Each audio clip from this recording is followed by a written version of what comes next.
Hi, welcome to another episode of Firm Foundations Podcast with your host CJ and Tony.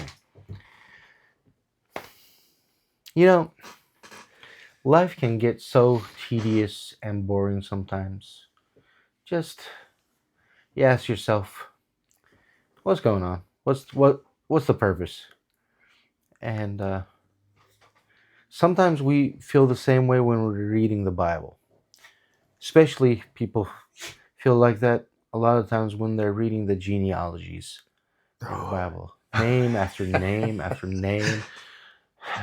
Names that hardly anybody can ever pronounce properly, and people ask themselves, "What's the point?"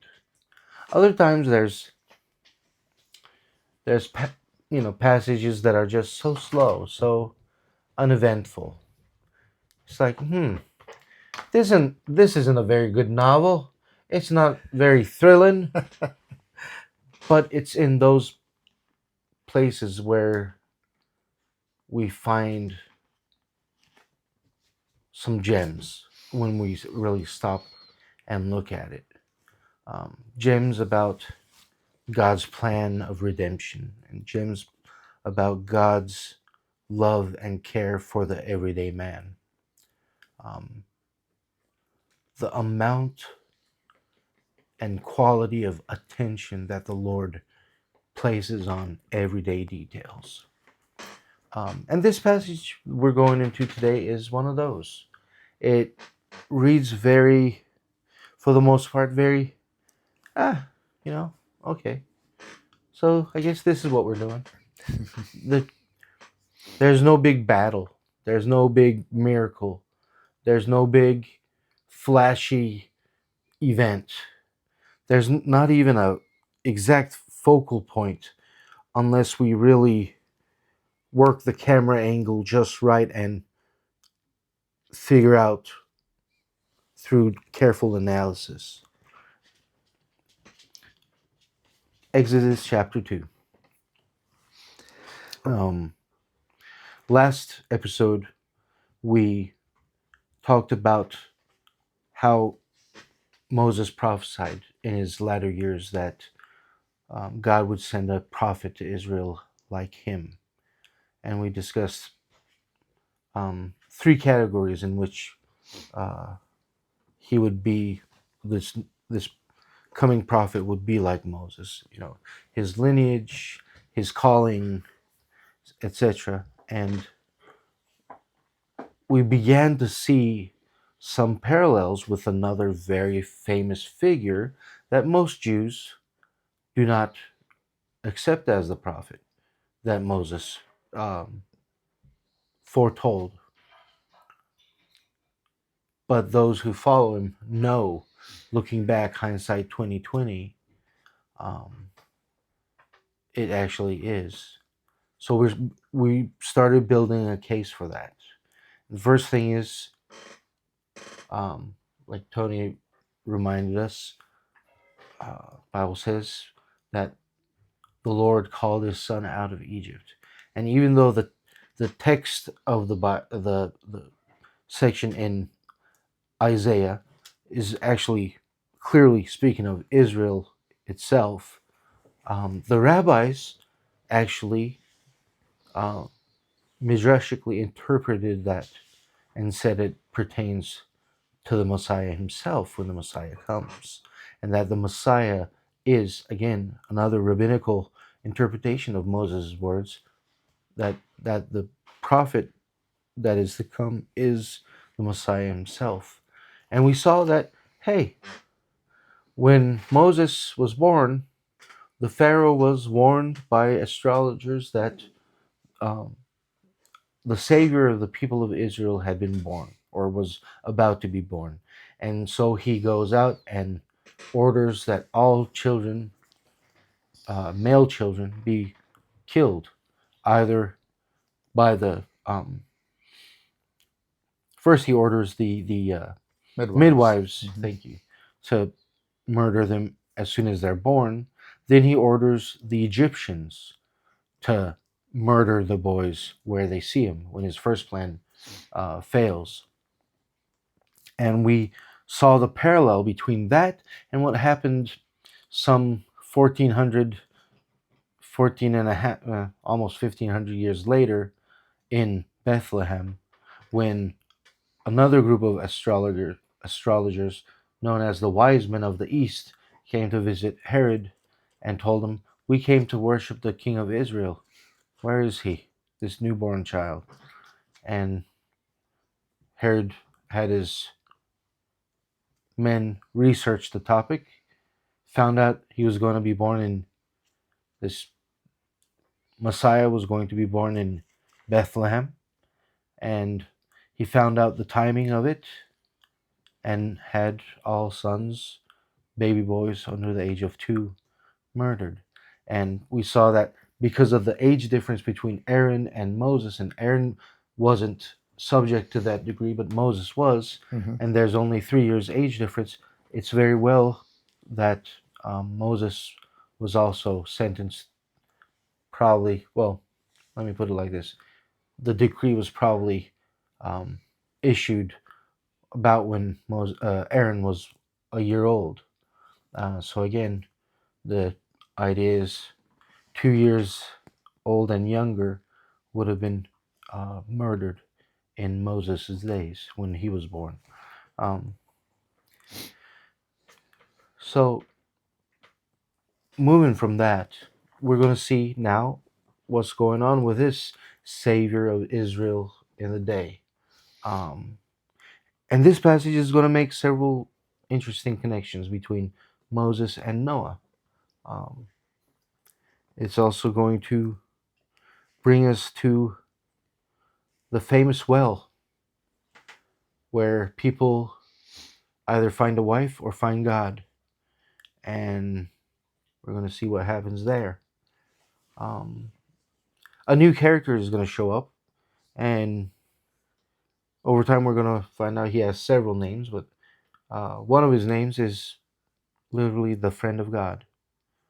And we're going to talk about that, how he connects to God's plan, overall plan, and how he functions in this time. We're going to talk a little bit about history again. That way we can ground our faith in the knowledge that it's not just a bunch of stories, myths, just some ancient literature. We're going to see that no, these are actual people in actual history experiencing monumental moves of God. And perhaps, well, definitely in the beginning, they're not even aware of it. That, and maybe some of us are like that too today. Maybe some of us are being called by God to do things, and we don't even know how important those things are going to be. Maybe we'll never find out until we see the aftermath when we are translated into glory. Um, Either way, the Lord is working in history through everyday men and women who are nothing but willing. It, it's humbling. And let's dig in. Yeah, that's you was talking about people having a calling. Uh, and that ties in with Jesus talking about the talents. Yeah. And whether or not you're willing to use those talents that he's given you. And talents, two different things, but Yeah. Using your abilities to fulfill what God is wanting you to do.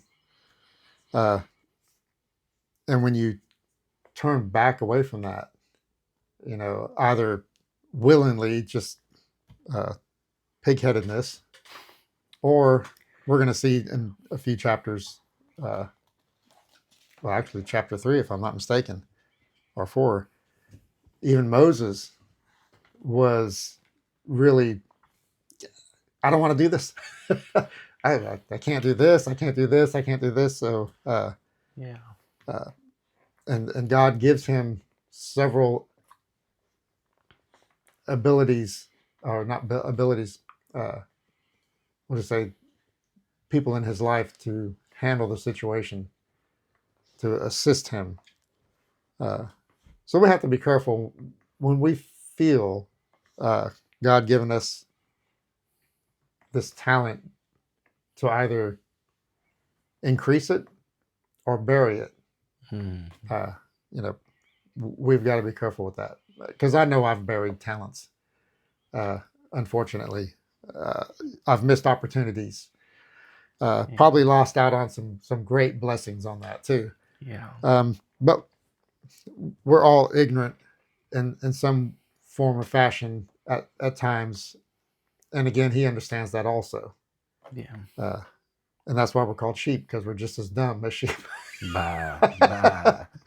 Okay. But yeah. We'll get this started. And a man of the house of Levi went and took as a wife the daughter of Levi. So the woman conceived and bore a son. And when she saw that he was a beautiful child, I know children's beautiful.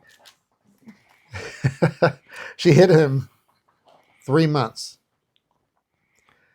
But when she could no longer hide him, she took an ark of bulrushes for him, daubed it in with asphalt and pitch, put the child in it, and laid it in the reeds by the river's bank. And his sister stood afar off to know what would be done to him. So you had mentioned Noah, Yeah.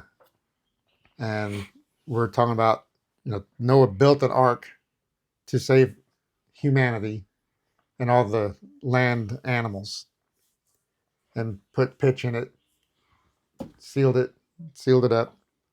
So now we see, well, the exact same thing basically.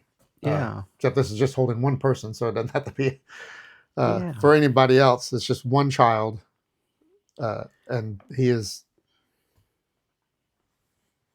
I guess I should have maybe mentioned this earlier while we were talking, but from what I understand, I've heard is this is also a type of baptism Hmm. of Moses being put in the water. I mean, we'd have to say the same thing for Noah and them, but I didn't know if they had any. Well, there are parallels. They are saved through the waters, the way a follower of Christ, when they submit themselves to the ordinance of baptism. Mm-hmm. Um, Not that baptism saves, like Pastor said yesterday, Right. but it is a symbol of our salvation, and again, it's salvation through the waters. It's with Noah, it was the old life literally dying, and a new life beginning. Mm-hmm. With Moses, as we're going to see, it is an old life dying and a new life beginning. For Israel, though, not. Well, for Moses and Israel, Okay. but in this immediate instance, it is it's Moses. him, right? Like he was supposed to be raised as the son of a Levite in captivity, or in a form of slavery, Mm-hmm. like we mentioned last week. If y'all want to go back and find out our discussion about that, but Excuse me. I was just realizing that his mother is mentioned, Yoshabel. We know her name. Or okay, then. okay, is his father's name mentioned? Yes. Okay. I just didn't recall where that was at. Okay, yeah. So it's interesting that in these first two chapters, his mother's wife is not mentioned either. It just said a Levite went and married a daughter of Levi. Mm-hmm. We don't find out who they were until we get to chapter 6, verse 20. Okay. And when we go there, here we are. Now Amram took for himself Jochebed, Yes. his father's sister, as wife, and she bore him Aaron and Moses.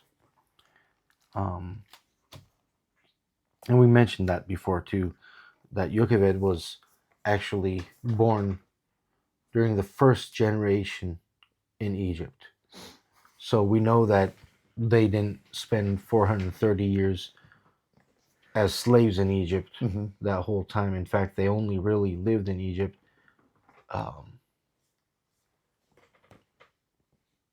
I want to say 215, 220 years, something like that.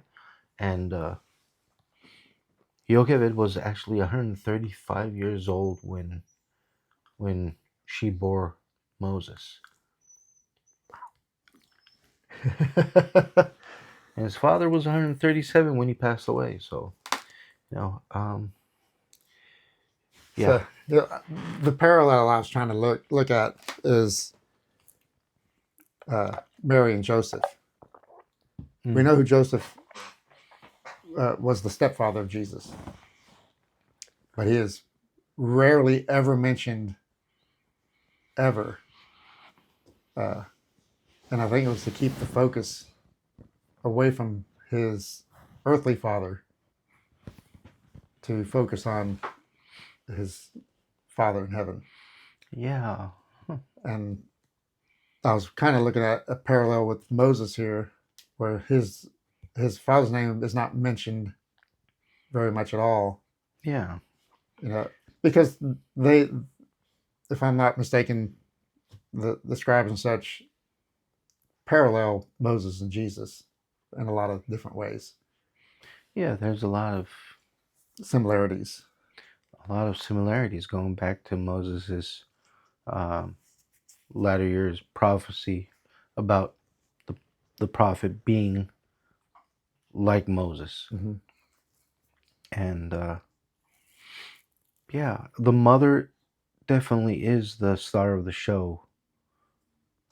Well, supporting star, main supporting star, or main supporting cast. There we go, Mm-hmm. of the show. She's the one that is said to be the same person as Shifra, the uh, basically the overseer, the big boss lady of all the midwives, the one responsible for the civil disobedience against the Pharaoh's orders to murder the newborn sons. It's her and her daughter's actions that's going to um, be used by God to bring about the salvation of Israel. The same way Mary's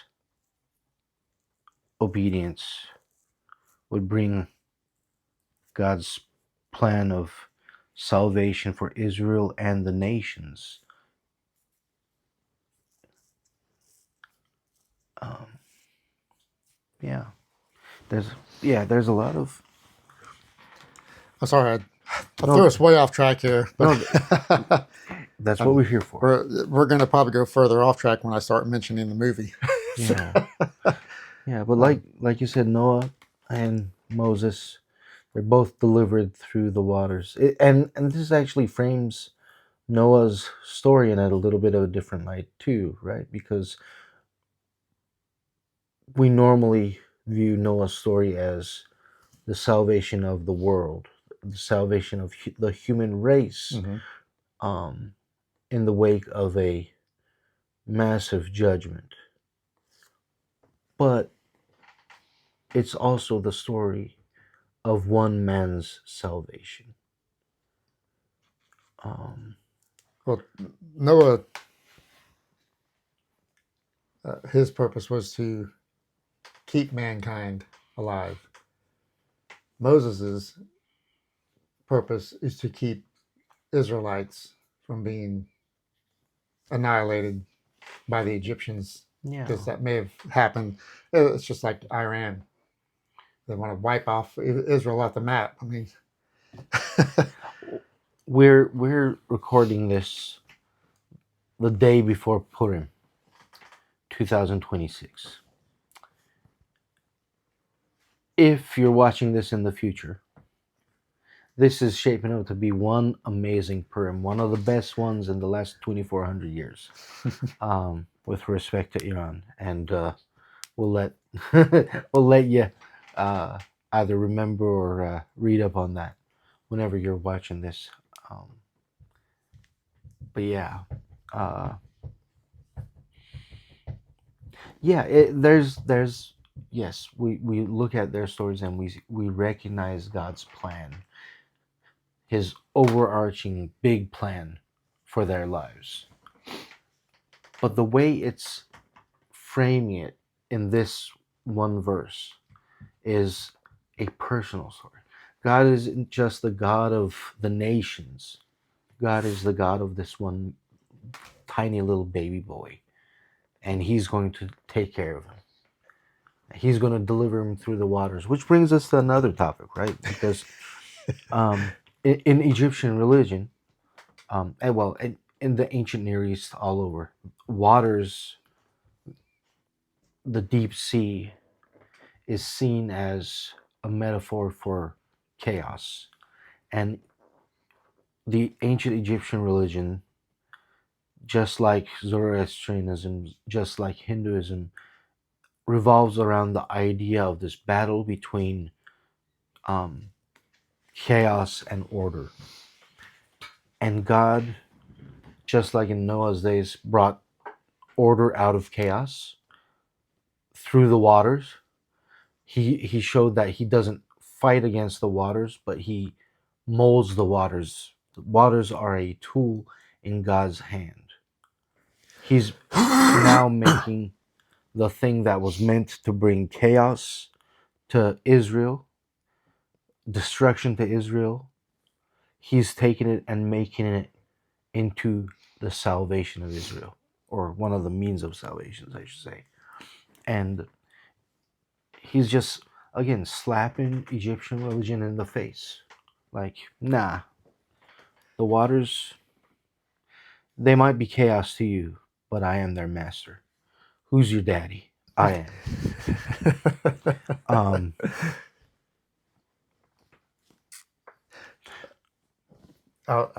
was there? Um, again, going back to the idea that um,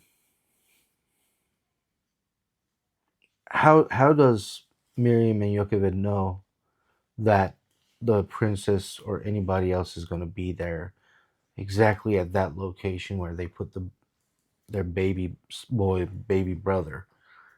Um,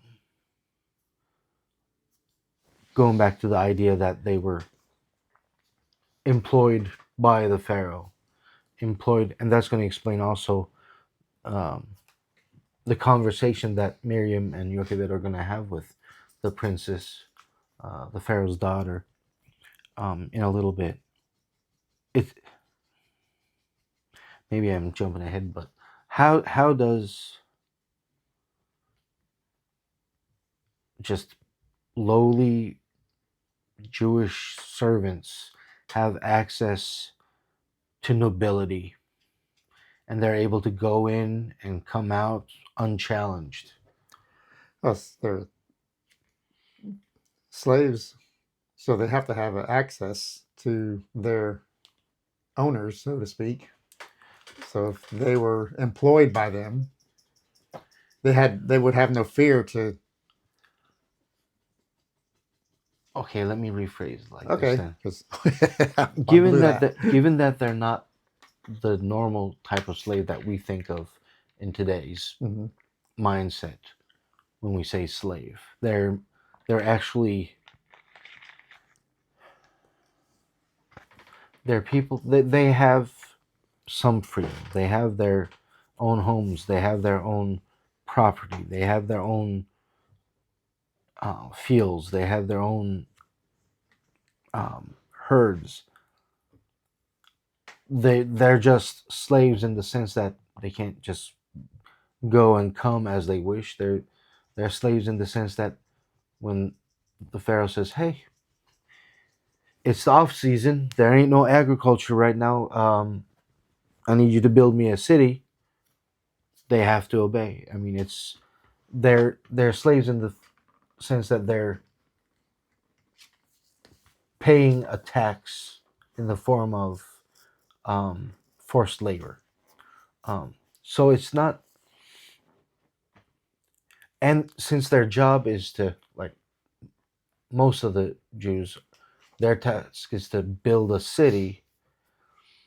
They're not coming to the Pharaoh's daughter to ask her about uh, how she wants them to build a granary, Mm-hmm. right? That's not the thing. Or what color pavement should we use to pave the roads with? They're not asking that of her, so they have no reason to be here, unless they were the midwives that were in frequent contact with the overseers um, um, of the midwives, Shifra and Pua. Um, that's one of the reasons why some Rabbanim think that they're one and the same. Is where I was going with that. But yeah, So much stuff. yeah, So many uh, avenues that you can go down yeah. on that whole thing. Verse 5. Then the daughter of Pharaoh came down to bathe at the river, and her maidens walked along the riverside. And when she saw the ark among the reeds, she sent her maid to get it. And when she opened it, she saw the child, and behold, the baby wept. So she had compassion on him and said, "This is one of the Hebrews' children." Then the sister said to Pharaoh's daughter, "Shall I go and call a nurse for you from the Hebrew women, that she may nurse the child for you?" Hmm. And Pharaoh's daughter said to her, "Go." So the maiden went and called the child's mother. Then Pharaoh's daughter said to her, "Take this child away and nurse him for me, and I will give you your wages." So the woman took the child and nursed him. And the child grew, and she brought him to Pharaoh's daughter, and he became her son. So she called his name Moses, saying, "Because I drew him out of the water." Mhm. Okay. um, so she doesn't. Uh, I'm assuming the Pharaoh's daughter does not know that the child's actual mother is taking care of him, because Miriam, his sister at the time, says, "Shall I go and call a nurse for you from the Hebrew women?" It gives So that. to me, it's like, I'm going to go pick somebody for you out of these women, but you're not really knowing that this is the actual mother of this child. Okay, so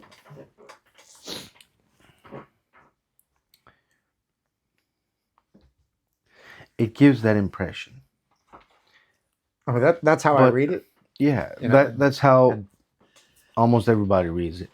But given that this is the Middle East, I'm going to lean on to my knowledge of the way people work, and same thing happens here, really. But it's wink, wink, nod, nod. Bob's your uncle. Like, we're not going to talk about this, uh-huh. but it's kind of like Marines when they say, "Hey, go find me this piece," and the lance corporal runs and finds the piece. Nobody asks, "Where'd you find it?" Nobody asks, "Where'd you get it from?" Mm-hmm. Or what did you have to negotiate? What did you have to barter with whoever you got it from with? Just install it, call it good. We'll mission first, people always, as was our motto. But at this point in time, so when Moses was born, Ahmos the first was Pharaoh, and his son, his eldest son, was sickly. He wasn't a healthy kid. And there was a succession crisis brewing.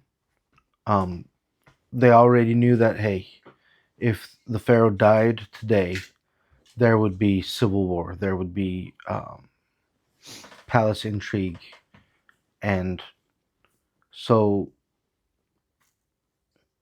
it's it's as if, in the background, what's going on is the Pharaoh's wife and their daughter was like, "Look, you won't believe this. Hear me out. I found this baby. Like, he was in the waters. Don't ask me any more details. You already know what it is. It's a baby boy. Beautiful, healthy baby boy. A few months old. Don't ask any more demographics."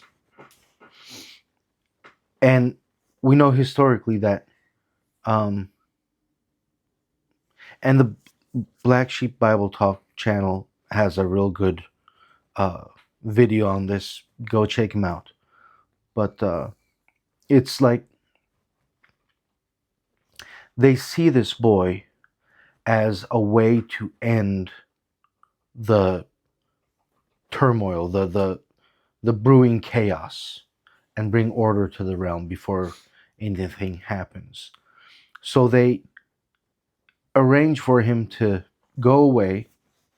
They make it seem like he's not Hebrew, make it seem like he's a good Egyptian boy. They start layering on state propaganda to validate him as the heir to the throne. They do things like putting his name in a cartouche whenever it's written, which is something that only the reigning monarch's name is done to. Um, so they set him up above all the princely children, um, for whatever reason. Um, whatever reason that they're not able to take the throne, uh, they're not even giving them the option. They're just putting him, saying it's him. Period. That she says that the whatever their god was, not Ra, but another one, um, gave her this child, and therefore, he has divine blessing to rule. They're just layering it on thick. And part of the thing is, well, we didn't see you pregnant. Mm-hmm. Where did this child come from? Oh, don't worry, we adopted him, but that's how our God gave him to us. But it's all good. Didn't he grow up so ever many years, however long, in the Egyptian camp or the Israeli camp? Like, don't worry about it. Here's our contract. We hired a nurse, a wet nurse. Mm-hmm. That's it. Don't worry. That's why it's historically and biblically. Nod your head. Just okay. Just turn a blind eye. It's all good, right? That's why we don't have the mother's name here. That's why we're not told it's the mother. Mm-hmm. I think it's speaking to all the stuff going on in the background and not jeopardizing that, so that we can go back and put the two stories together and say, oh, it's the one and the same. Because again, that child's name is later on scratched out of the record everywhere. Mm-hmm. That's only done when the person is seen as a enemy to the throne, an enemy of Egypt, and Moses fits the bill. So here's a big thing. So they've got this contract for her to take care of the child for the princes for how many years? And we're going to see here in just a little bit. He knows his heritage. Now, we were talking about this earlier. Maybe it was 2 years, maybe 3 years, because I mentioned about Samuel, his mother keeping him. But for a child to know his heritage, he's got to be older than that to understand where his people have come from. Because we're going to see in just a little bit what happens here. So there's the big question. And of course, we have the big question of how old is he in certain areas of this time period. Yeah. Uh, I'm sorry. Go ahead. I was going to say, like you said, maybe 2 years, maybe 3 years. Could be longer. Might have been longer. But I think it kind of also is hinting at an ongoing relationship with his birth mother and his sister. It's not just the first few years that he was nursed.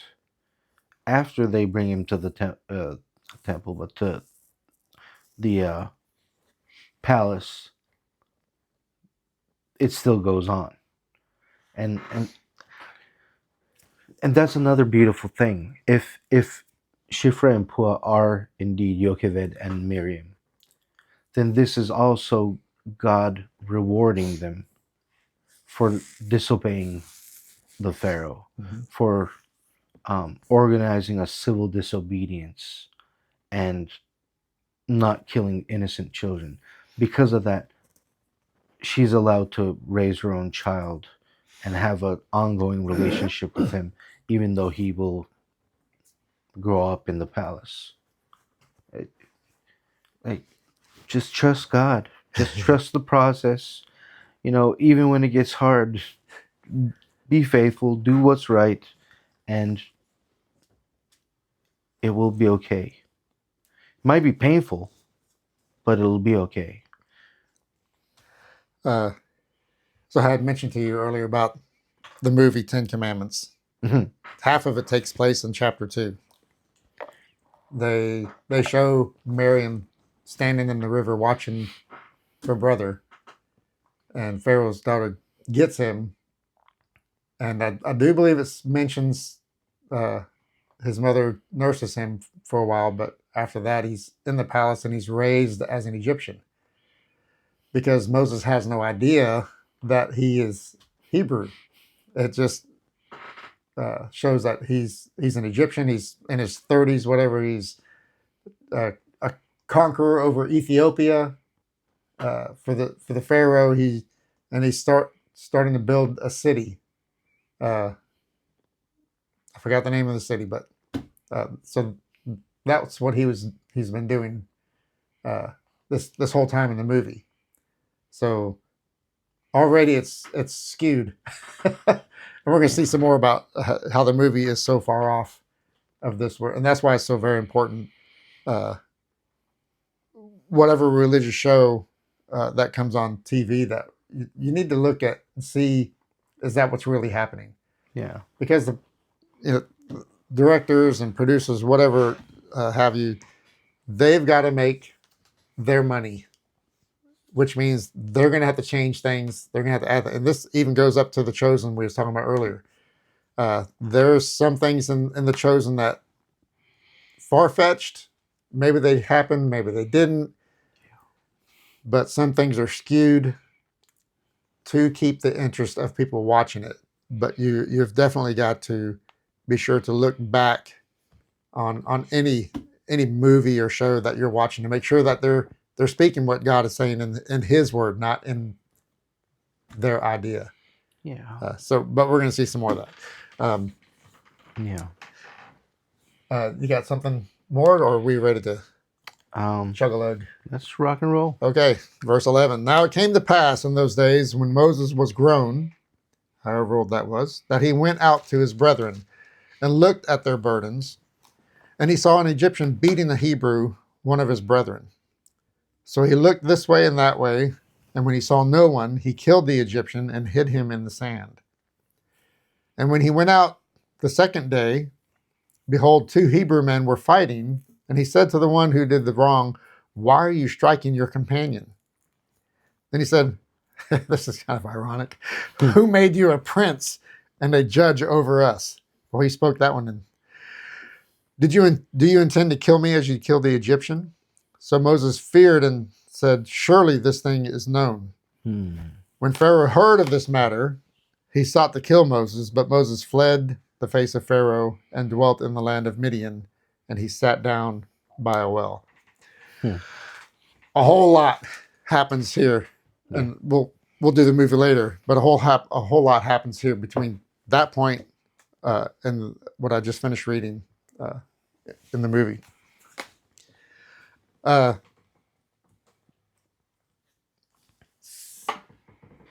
And here, so he knows about his brethren. He knows the burdens that are put upon it. So apparently he's not involved in being a slave, so to speak, uh, with these burdens on him because he is raised Egyptian. Yeah. Uh, Not only is he raised Egyptian, he's the crown prince. He's set up. mhm. He ain't gonna take no orders from anybody.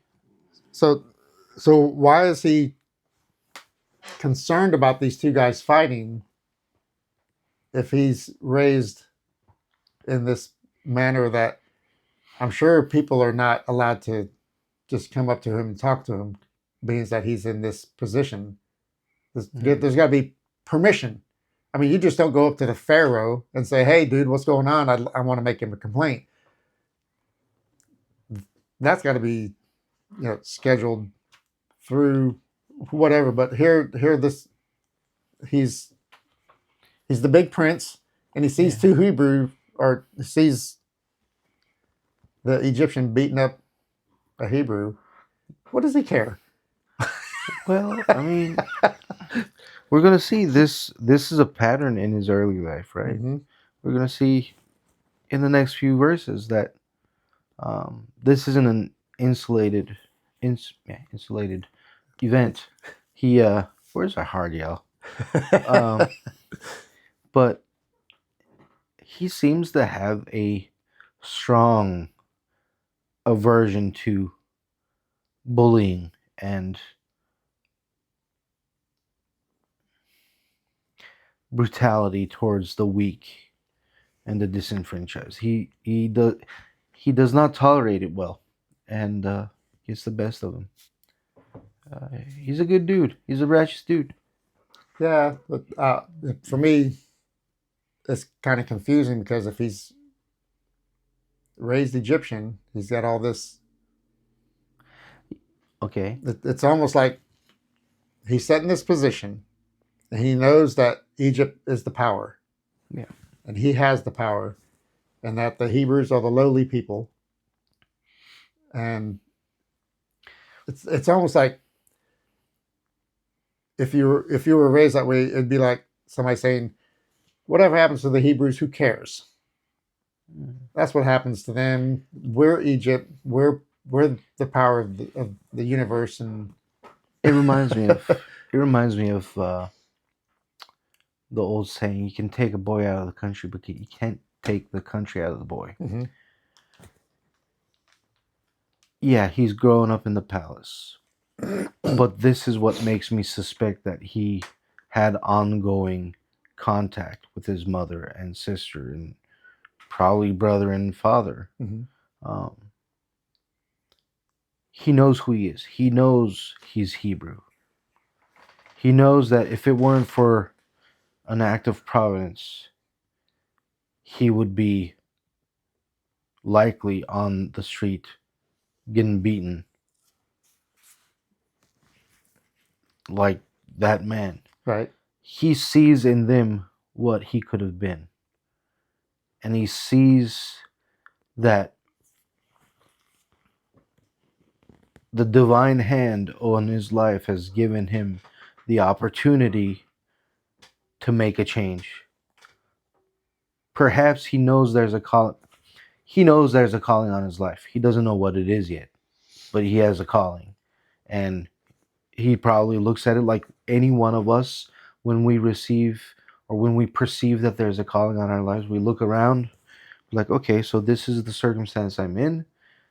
In this circumstance, I'm supposed to do something, and then we start making plans accordingly, and then, well, we're thrown a curveball because that's not what God had in mind exactly. Mm-hmm.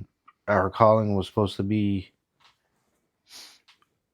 carried out in a different manner, but in our limited knowledge, what did we know?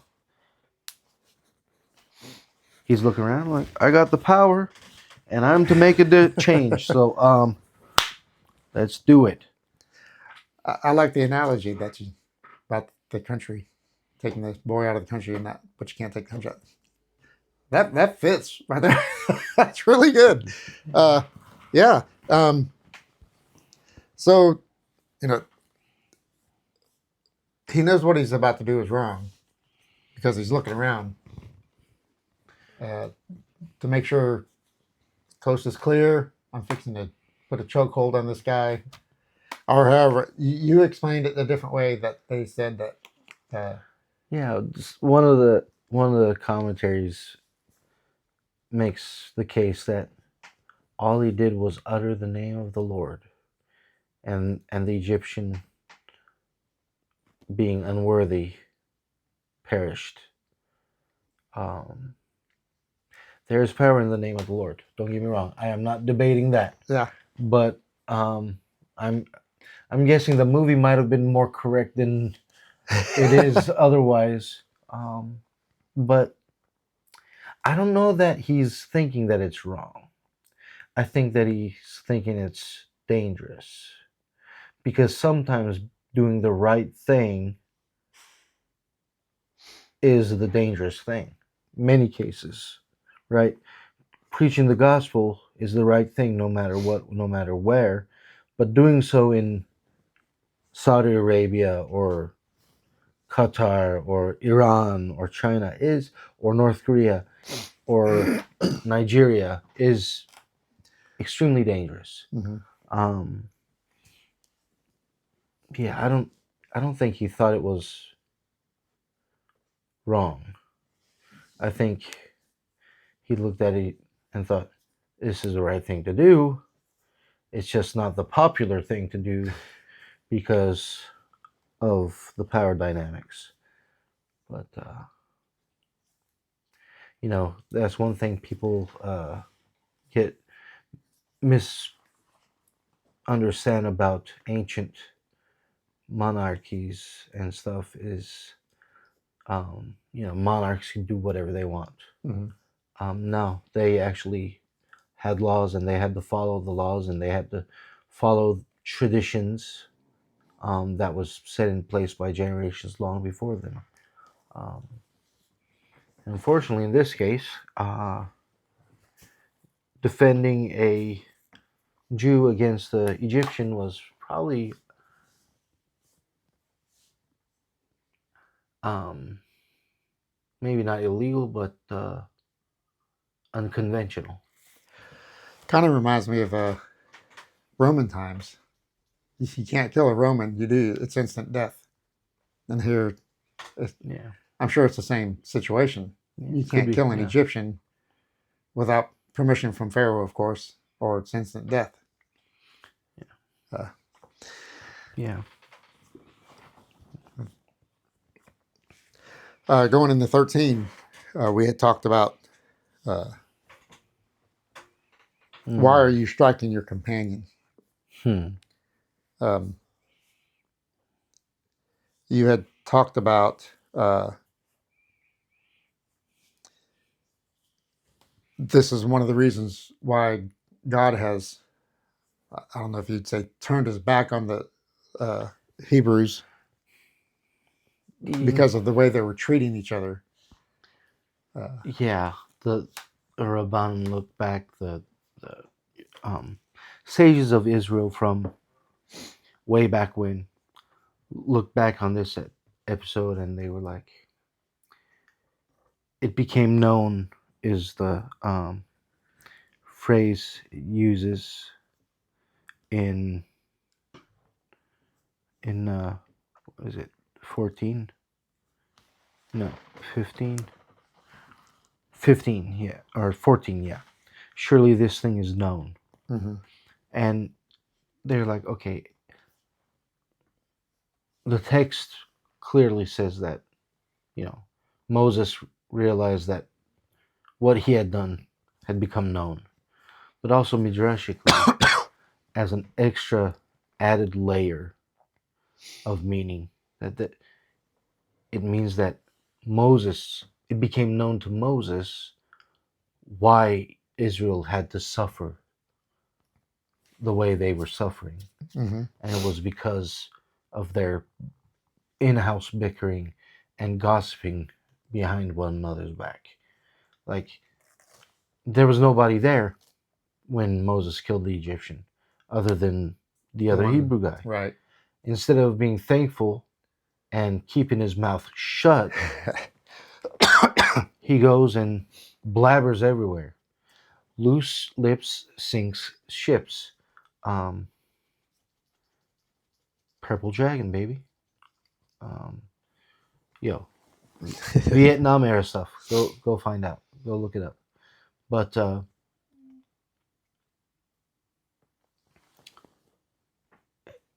they saw that the suffering. They tied the suffering in Egypt to this state of constant bickering, constant complaining, and constant gossiping. And what does that tell us about us today? Um, People like to talk, people Mm-hmm. like to gossip, and it's usually the most miserable people that do it. Um, Perhaps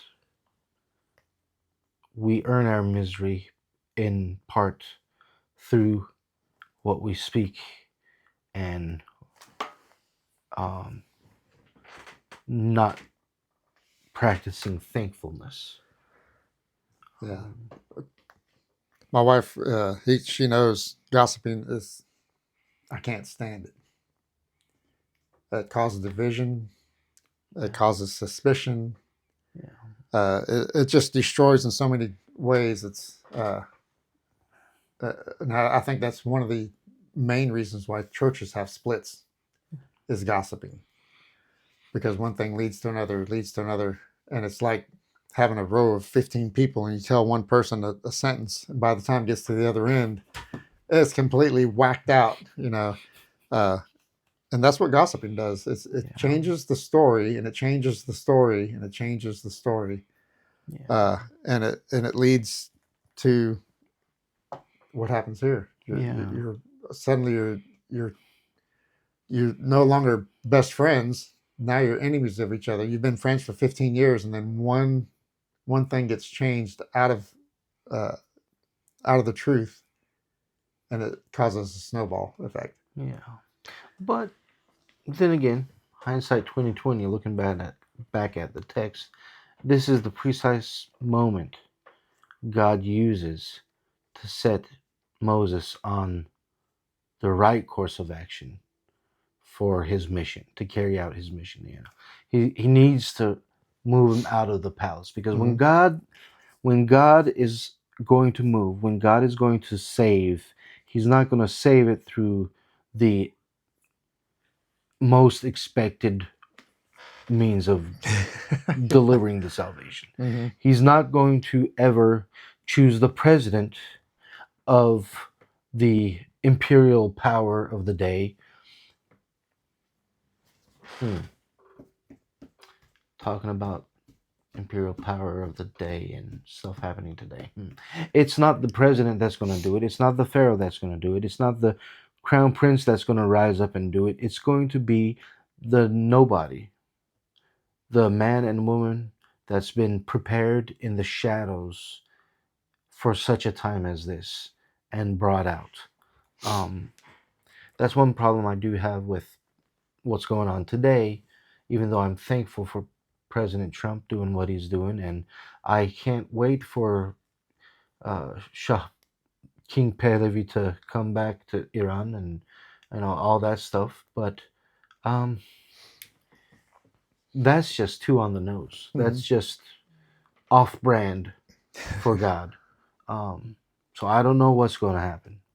I'm making no predictions. I just hope and pray for the deliverance of the people of Iran. Um, but coming back to the text, it's this is the moment that God takes the man. Interestingly, it's the same man, but he's going to take him and hide him under his wing for a period of time, for a long period of time. Mm-hmm. Anywhere from 40 to 60 years, as far as we know. Right. And let's keep an eye out to today and be expectant and expect God to bring salvation from way out left field.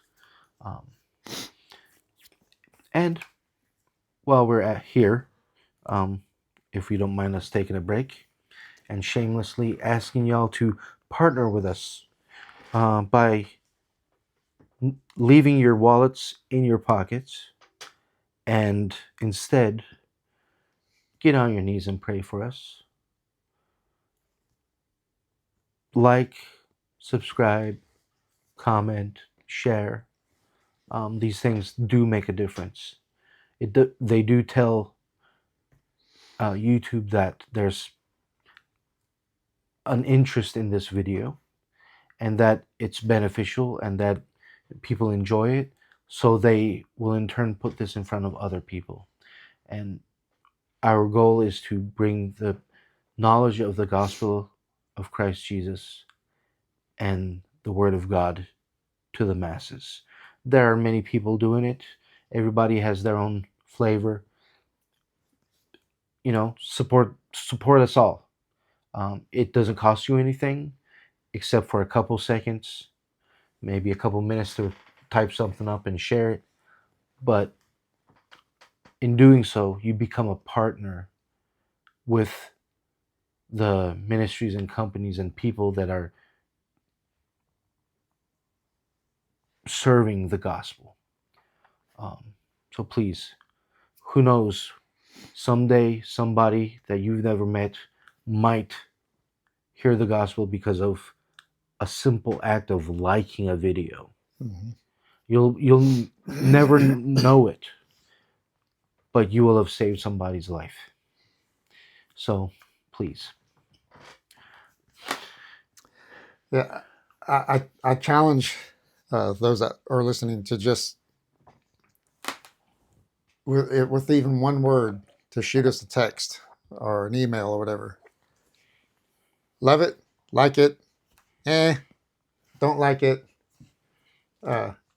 Interesting. Yes. Retarded. No. So let me. There's half the movie right here between 11 to 15. In the movie, it shows Moses growing up in the palace. Not actually year by year, whatever. It all of a sudden he's 30 years old or so, right around that age. He's building. He goes out and conquers Ethiopia. He's building this big city for the Pharaoh, and he is in the process of this city being built. This old lady is putting mud under the stones for them to be moved. She gets her robe caught in there. She's fixing to get crushed by this stone, and they go get Moses. Moses comes and said, "Stop the stone," and the master builders ticked off because they're moving this massive stone that you don't need to stop it. And he goes and cuts the cloth so that this lady who is his mother, which he doesn't really recognize, kind of odd, uh, saves her life, and you know, it goes on. And next thing we see is Moses and his brothers before Pharaoh. And Moses has been put in charge to finish the city, and his brother is in charge to find out who this person is that is supposed to save uh, Israel, to bring them out. So same thing with Jesus when he was born. Let's kill.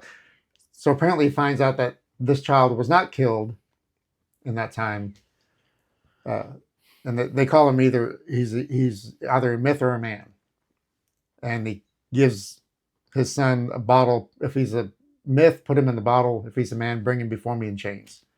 So the story goes on. Uh, Moses sees Joshua, which he'll be the uh, sixth book coming in, uh, being tortured by the master builder, his master builder. He's being whipped for trying to save his girlfriend, whatever. uh, and Moses comes up and kills the Egyptian and hides him in the sand. So the way it looks, it's Joshua's the one that opens his big mouth and spreads the fact that he got saved. But it's not. It doesn't happen that way. But so life goes on. He builds the city, and somebody finds out that Moses is not Egyptian. Finds out he is Hebrew. And he goes and tells the brother, this guy's not a myth. This guy is your brother Moses. And of course, then the guy's like, who do you think you are telling me that my brother is the bad guy, basically. So anyway, it works out where the brother brings Moses in chains before Pharaoh, which is way off of this. And Pharaoh has his name stricken from all the obelisks, it's a hard word, and any stone that has his name on there. And the brother says, what do you want to do with him? And the father said, I cannot speak of it. He said, do with him what you want. Well, they're both in love with the sister. Moses and his brother's in love with their sister, because that's how they always intermarried. So he's like, well, I'm not going to kill him, because then he'll be a phantom in the night coming to you in the night. It's like, okay, that's one of the weird things. So he takes him to the edge of the desert, to the edge of the borders of Egypt, and sends him into the desert, because he assumes that he's going to die in that manner, which is so far off from what the Bible says. That's why I say you need to read this stuff. Watch the movie. It's great. It's really cool. But the things that are changed and added, and it's just way off track. And we're fixing to get into it. He goes and passes out by this well, close to the well. And now we're going to see what happens. Yeah, and we actually did read that, right? He came to the well. Yep. And wells are interesting in the Bible, right? Because something always happens at a well. You either make a covenant between a king and a sojourning nomad, or you find a wife, or you come face to face with the creator of the heavens and the earth. And we saw that happen in Abraham's life. We saw that happen in Isaac's life. We saw that happen in Jacob's life. Later on, we're going to see it happen in Jesus' life, when the Samaritan woman encounters the Savior of the world. here, what is Moses gonna encounter? the, the well which preserves life in the desert. There's a life changing event. So it's more than just water. There's more than the well means more than just water. Yeah. And preserving life. It's a life changing event that happens at the wells. Yeah. Um, verse 16. Now the priest of Midian had 7 daughters, and they came and drew water, and they filled the troughs to water their father's flocks. Then the shepherds came and drove them away, but Moses stood up and helped them and watered their flock. When they came to Reuel, their father, he said, "How is it that you have come so soon today?" And they said, "An Egyptian delivered us from the hands of the shepherds, and he also drew enough water for us and watered the flock." So he said to his daughters, "And where is he? Why is it that you have left the man? Call him that he may eat bread." Then Moses was content to live with the man, and he gave Zipporah his wife to Moses. And she bore him a son. He called his name Gershom, for he said, "I have been a stranger in a foreign land." Mm-hmm. Uh,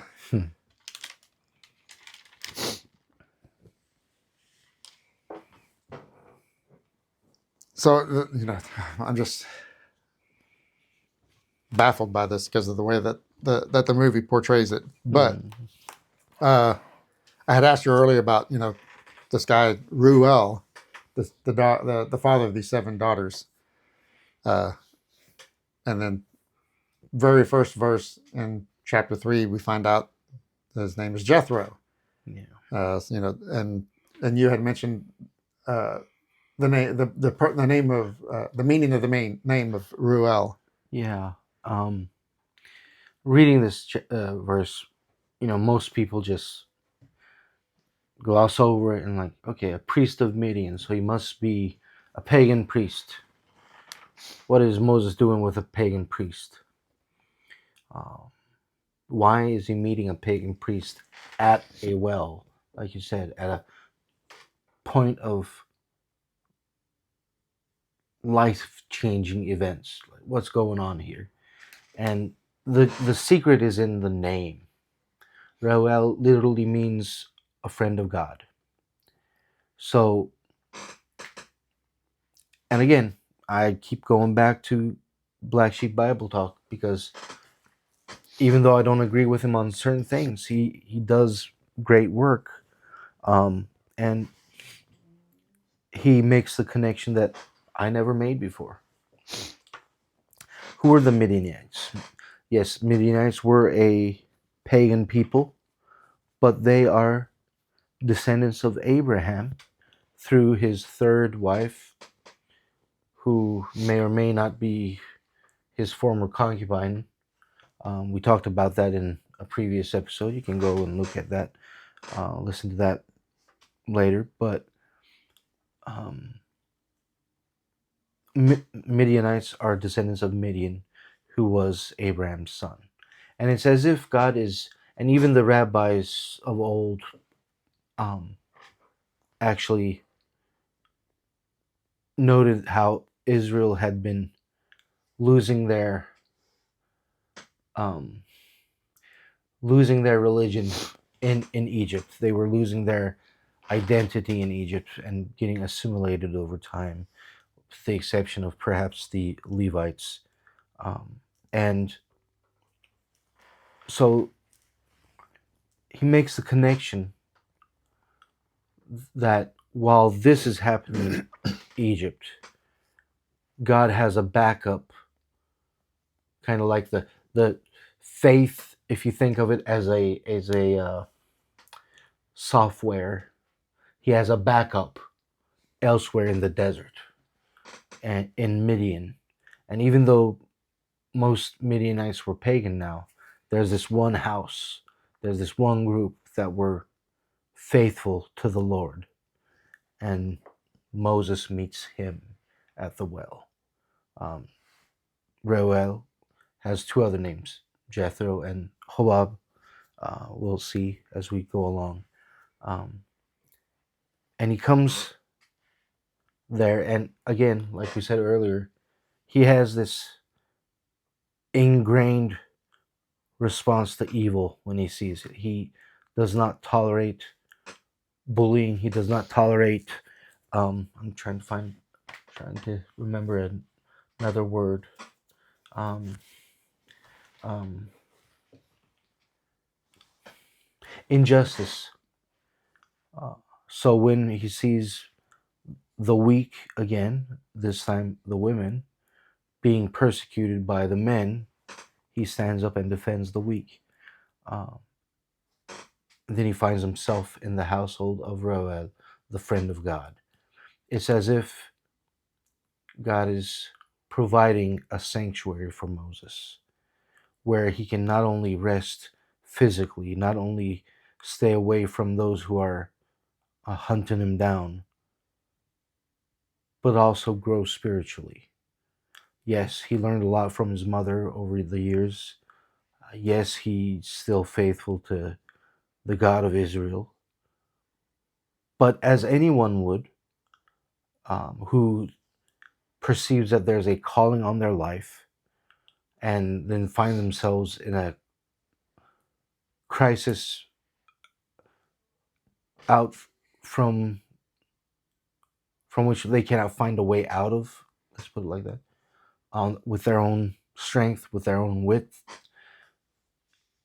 he's probably experiencing a moment of disillusionment. And God has brought him to the one place where he can go through this period of deconstruction and reconstruction of his faith, of his calling, of what he believed his life was supposed to be. And he looks around and it says he was content.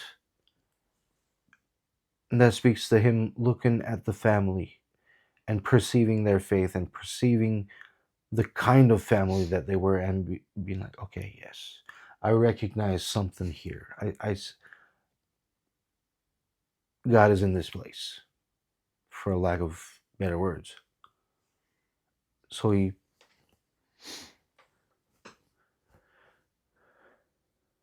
grows his roots for a while there.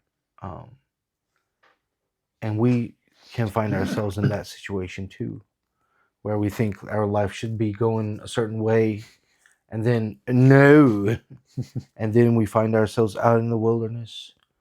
Guess what? The wilderness may very well be where you find life. Um, I have friends right now going through a lot of pain, a lot of suffering, and they're um, contemplating dark ideas. Um, and I know there's going to be a lot of people out there watching this that are doing that. And I just want to encourage you, because if you're in the wilderness, if you're hopeless, if you've come to your wits' end, if you've come to your strength's end, you are exactly where you ought to be. And now you get to just lean back and let the Lord sort it out for you. You will see God's deliverance if you just give him a chance. Let him be God. And you just be the child that holds his hand or grabs hold of his the hem of his garment and see what he does for you. Even though it's painful, even though it's dark, even though it's hopeless in your mind, there's no such thing.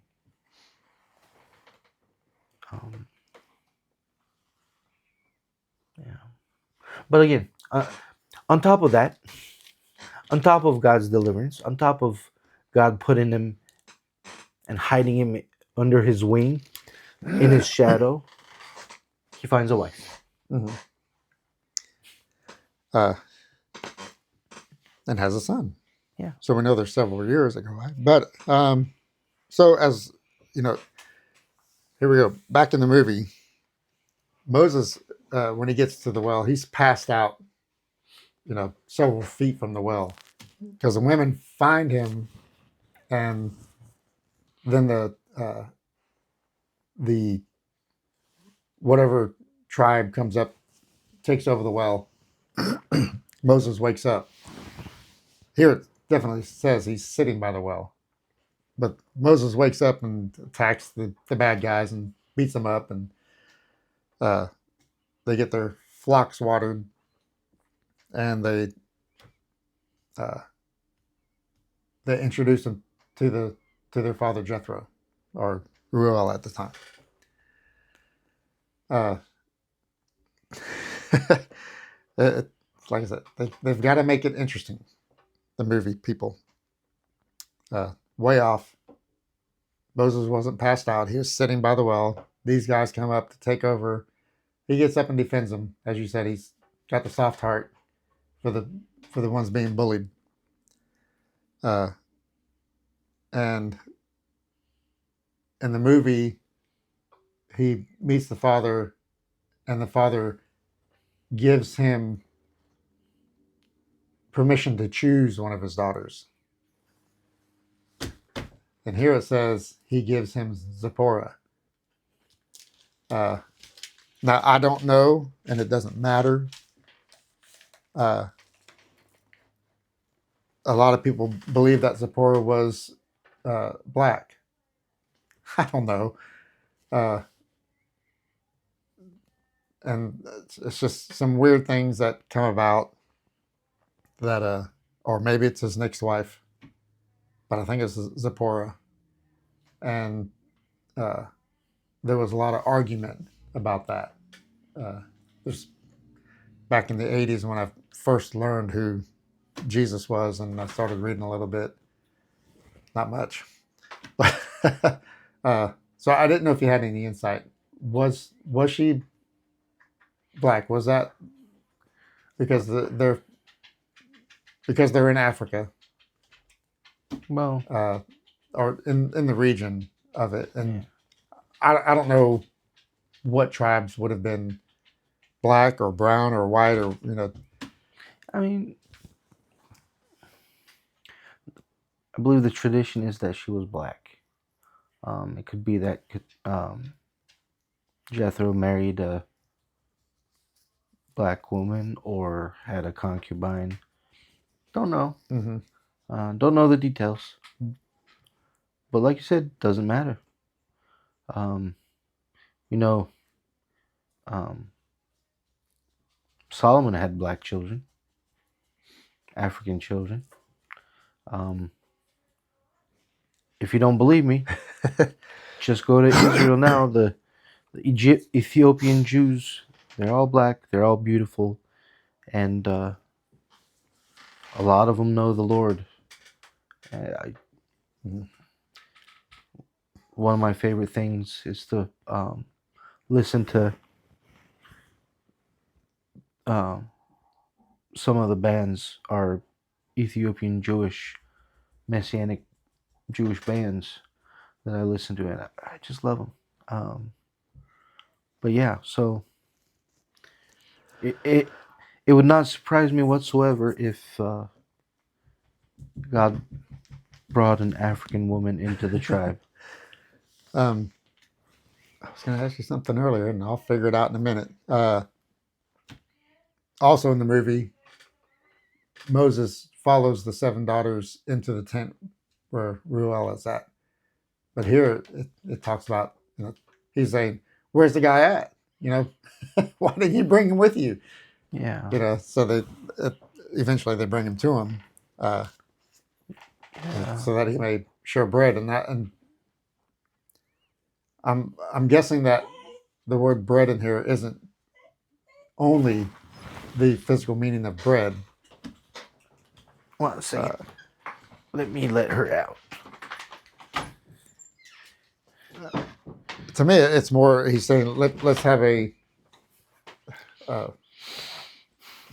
type of relationship with this man. It says, "Call him that he may eat bread." Yeah, I mean, in the Middle East, bread is a way to refer to a whole meal. Mm-hmm. Like bread is, especially then, bread was the main food. Like you had your meats and your dairy and bread. Like that was the main product. Barley and wheat were the main agricultural staples. Um, so it becomes synonymous with a whole meal. Uh, and like you said, yeah, it's about fellowship, and it's about repaying his kindness. It's about showing gratitude and just being hospitable, and Mm-hmm. that's a topic that's brought up in the Bible multiple times, from Genesis to Revelation. Hospitality to the stranger, and bringing them in and fellowshipping with them. It's not only idealized and glorified, it's commanded. So, and it's not a distinctly Jewish phenomenon. It's already ingrained um, Eastern culture. in the culture, even though, which is really interesting. You have such a generous culture, but then, as we've seen time and again, they're just so wicked at the same time. Like, we hate foreigners, but we're also very generous to foreigners. How does that work? I have no clue. But um, So now I've remembered what I was going to ask you. Um, why would a Midianite give a daughter of his to an Egyptian? Completely different cultures. Is it based solely on the fact that he saved his daughters, or I mean, it seems odd to me. yeah, I mean, when a man's running, like, let's imagine this. Let's put ourselves in the scene. Moses is there. Does he have any trades goods with him? No. Does he have any flocks with him? No. What is he good for? Oh, good Lord. That's an assault song. That's an old song. But absolutely nothing. When you look at him, he has nothing. He doesn't have a trade. Mm-hmm. He he seems to know things. It's kind of like Peter Dinklage's character from Lord. I almost said Lord of the Rings. Um, Game of Thrones. I drink and I know things. Moses knows things, but does he know how to hold a hammer? Does he know how to take care of a flock? Mm-hmm. Doesn't seem likely. So there's questions. If a stranger shows up at your watering hole and, you know, he doesn't appear to have any reason to be there, then the question becomes, what kind of trouble are you in? So I'm fairly certain that Moses and Jethro, or Reuel as we see him here, has had a deep conversation, has had a honest, no holds barred, deep conversation about the circumstance. And he potentially sees something. He's a priest of the Lord, so he might be getting something from the Lord through his spiritual antennae. I don't know. We're not privy to that, but he sees something in Moses. Obviously, he knows that he doesn't have any prospects. That's clear.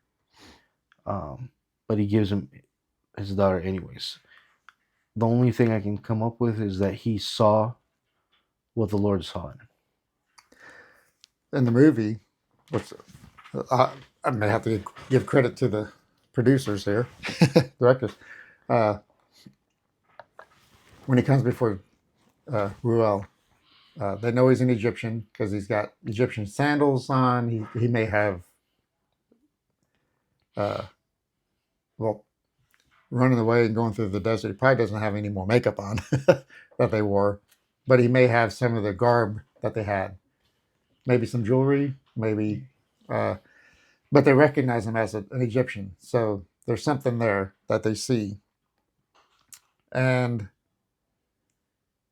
there was a time period that went by. I mean, it doesn't do that in the movie, but it implies it that he is taught how to be a shepherd by the daughters, especially Zipporah, because he said Zipporah's the eldest; she can teach you how to be a shepherd, basically. And they go through that, and like I said, he chooses Zipporah to be his wife, and blah blah blah.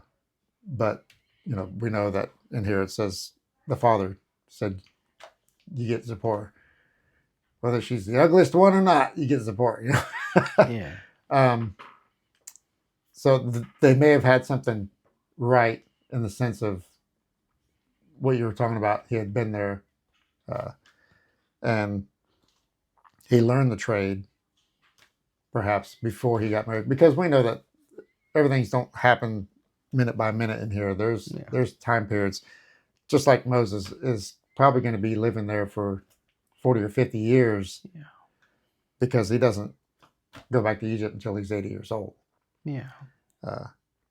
So, and then of course they do show him having Gershom, his first son, and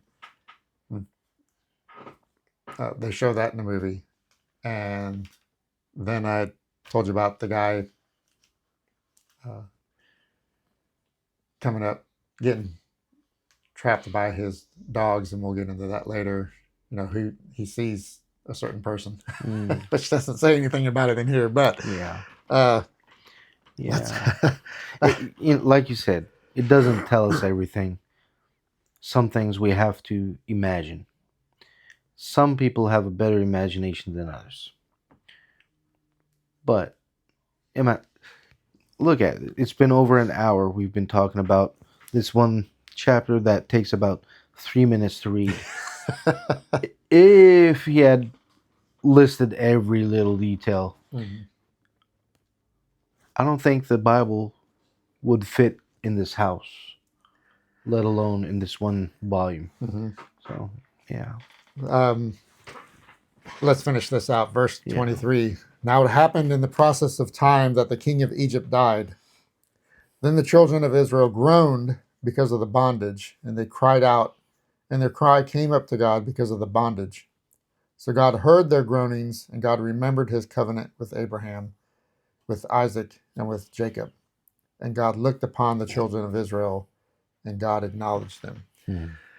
Now, there's a way you can look at this until you read that very last verse, part of that last half of that last verse. And it says, and God remembered. It sounds like, oh, he forgot. Oh yeah, I forgot about you guys. Where did I put my keys? But it was an acknowledgement.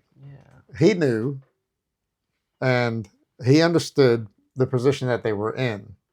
It wasn't that he forgot. It's just that he was waiting for their perfect timing to, okay, now the stage is set. Yeah. That's the key phrase, right? The fullness of time. I'm sorry, I didn't mean to cut you off. No, you're fine. Go ahead. All right. I do that a lot. It bugs me. Bugs the doo-doo out of me. You didn't really cut me off. I was just wanting to. But like you said, it's not like God misplaced his keys and he's, looking for him.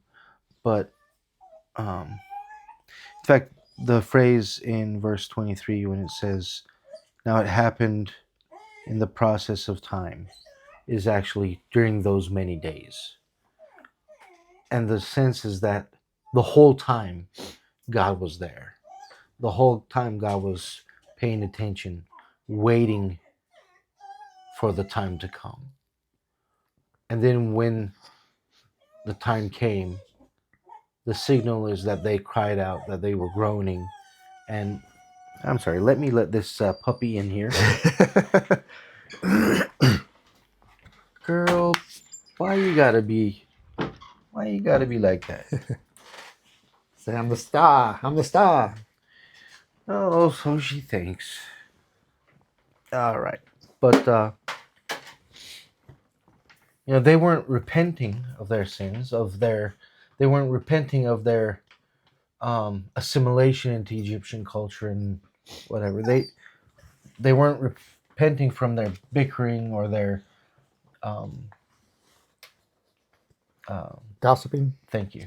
I kept wanting to say the Turkish word for it, and I'm like, no, that's not it.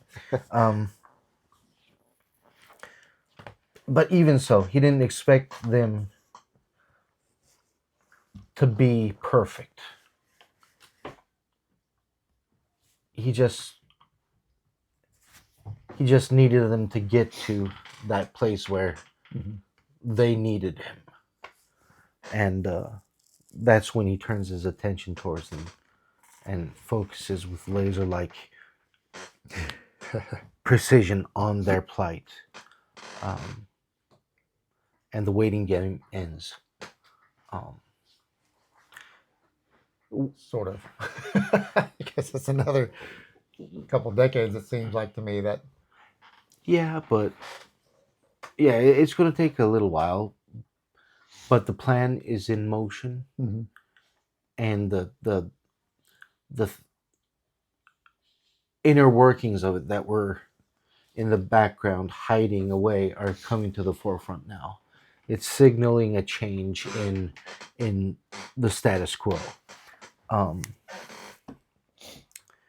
But like you said, Moses is 80 years old now, so he's been in the desert, in the wilderness, depending on who you ask, 40, 60, 68 years, whatever. But the year is 1446 now, and Pharaoh Tutmos III is on the throne. Like I said, we get to some history, right? We've talked a little about it going on, but and then in the movie, Ramses is Pharaoh. yeah, So far off, because they were basing it on old scholarship that was a bad scholarship. I keep saying this, but the last 4 or 5 decades of archaeology has completely obliterated 2 centuries of German scholarship, and they were the main ones doing anything. So I say German scholarship, but people used to assume, because in the last chapter we read that they were building the cities of Ramesses and Pithom, and since they were built in the 13th century, they say, oh, Exodus must have happened in the 13th century. And then they look for evidence in the 13th century, and there's no evidence. The pharaohs don't match, the rains don't match, the events don't match. So they say, see, Exodus never happened. It's just a mythological story. It's a national myth. But as we've discussed, that is... But Ramses is such a cooler name than Tutmos the Third. Tutmos the Third. Like, I don't know. Ramses got that. Yeah, I like Tutmos the Third because he was a cooler dude. He was a conqueror. He went out to war and conquered so many different places, extended the borders of Egypt all the way to the river Euphrates. And of course, then we realize, oh, this era actually fits it better. And if we follow the biblical chronology from Solomon backwards and take the Bible, take God at His word, we realize, yeah, it's the middle of the 15th century, not 13th century, and we spoke about why that was the case, why it says Ramses and Hmm. Pithom instead of Avaris Right. and Peratum, and you can go back to the previous episode and watch it.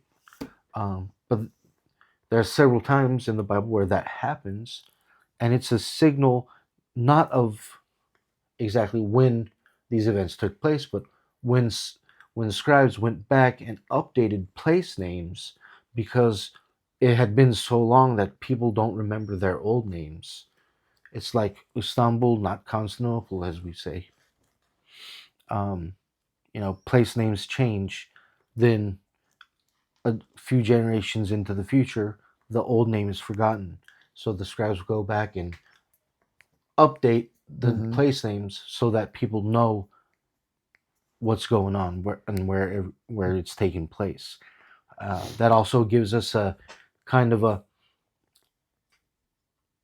device to time when the book was written and when it was edited, and that blows away the whole idea that the Torah was written during the Babylonian exile in the 6th century before Christ. No, no. It was written when it says it was written, and here we have the evidence of it. Um, so,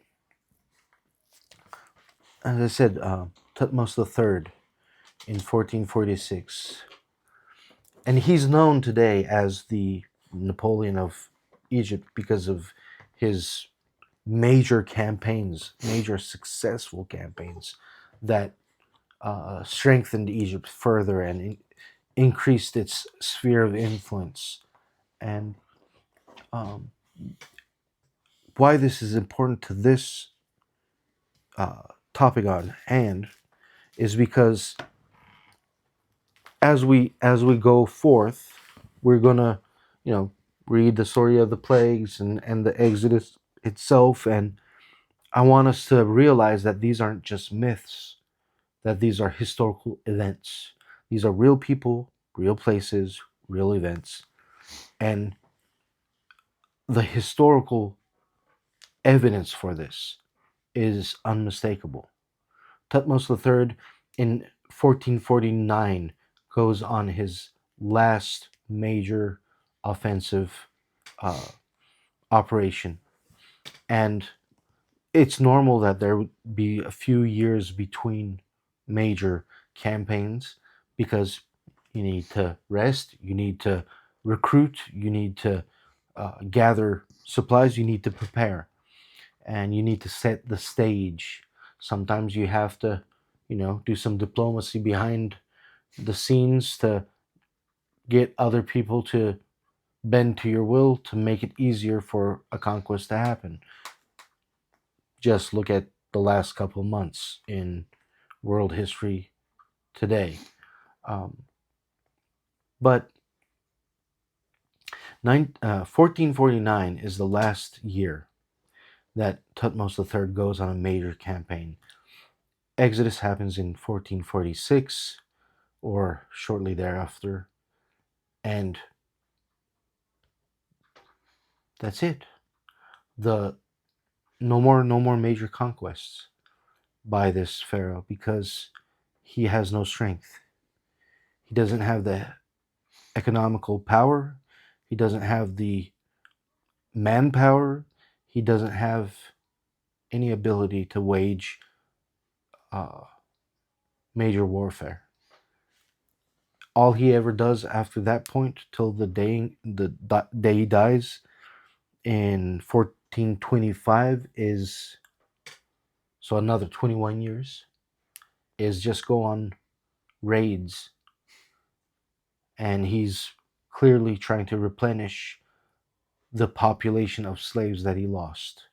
His biggest campaign is a raid into Canaan, which he already had conquered. He had already brought those into his sphere of influence. But he goes in and takes a little over 100,000 people as slaves and brings them to Egypt. And that's his biggest achievement after that point. Why? Because, like we said, about 3 million of the 5 million people living in Egypt left.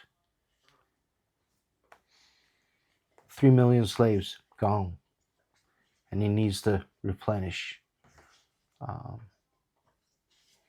so, um, yeah, that. On top of that, on top of that, his first son dies before he does, and his next son is forced to come up with a story about why the gods chose him over his older brother to ascend to the throne, per their religion. And uh, knowing the Exodus story lets us know how and why the firstborn son died. Coincidence? I don't believe in those. I don't believe in coincidences. There's divine happenstances. Um, so, the next time somebody tells you the Bible is just a bunch of stories, you can say, nah, here's the facts. Um, so, anything That was else? good. We had discussed about, oh, look, these are short chapters. We can probably do 1 and 2 together, and 3 and 4. It's like, yeah.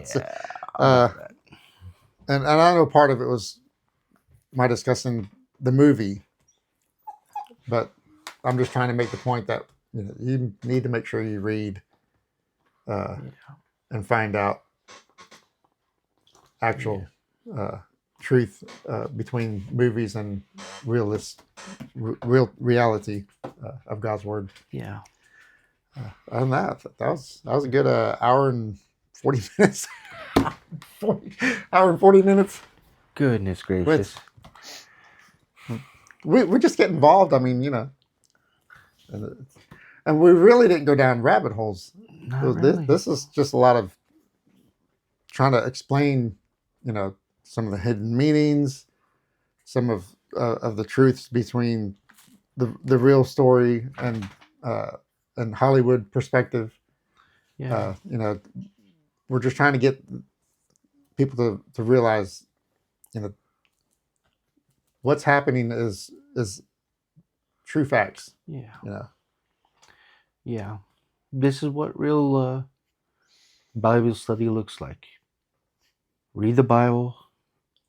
You study history. You read commentaries.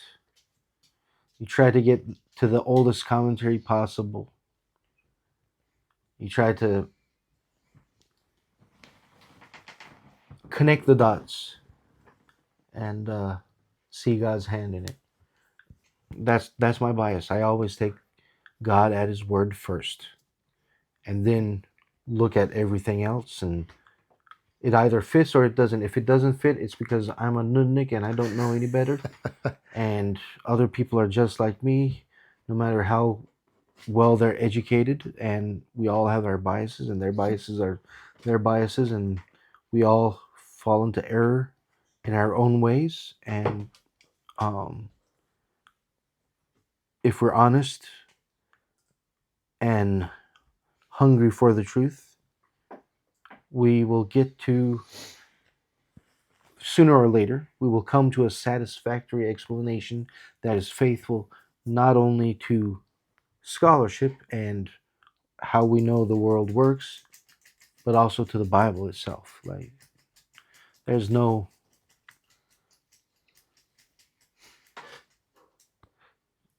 look, anyone who has ever doubted the Bible has lost that bet, whatever the bet that was. So I'm not a betting man, but if I am, I'm going to bet on the Bible. In the meantime, would you like to Yeah, Remind we'll do a us. real quick one here. As you can see, our address is right here. We invite you to write to us. Let us know what you think. Postcard, letter. If you would like us to do some free advertisement for your church, synagogue, so on, send us a T-shirt. Send us your address, any information that you want to give out to let people know that coming through your area, perhaps they would stop by your church and check you out, uh, or a hat, whichever, or just a piece of paper where we can read off to who you are. Uh, Bible believers, whole book, nobody else. We don't need to give any false uh, doctrine a chance to, you know, interfere with the truth. So what you're saying is kind of like the early 1900s. No Irishmen need apply. No, no JWs, no Mormons, no Satanic churches, no Scientologists, no. Mhm.